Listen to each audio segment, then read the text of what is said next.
like they're trying to search for something.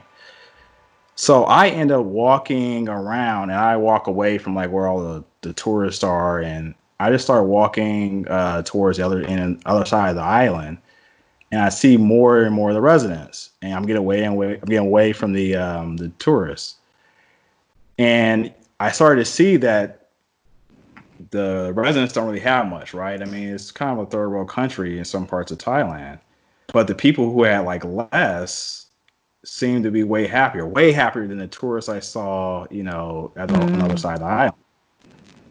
And I'm like listening to J. Cole, listen to Forest Hill, his album, and I get all the way to the other end of the album. I mean, sorry, other end of the island, and I sit down. And I'm at this beach completely by myself, and there's no one there. And I'm sitting down. I'm listening to his music, and I just start to reflect on my life at the time, like where I was at, and out of the corner of my eyes, I see this little boy, this little Thai boy, who runs up with like a sparkler in his hand, and it's just laughing, like smiling and laughing, like a smile and laughter I've never like heard before.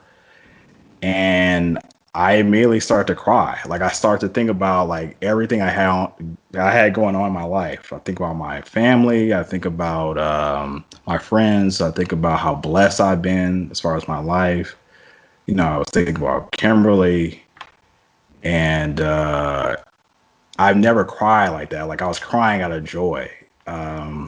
And after that trip, I came back home and I told Kimberly, I'm like, you know what? I'm gonna marry you. And like it completely, that trip completely changed my life because I felt like a lot of issues I was having with my family at the time, just being on that beach, reflecting on how blessed I was, really changed me, made me a better son. It really inspired me to get in touch with my creative side, and it just made me feel fulfilled.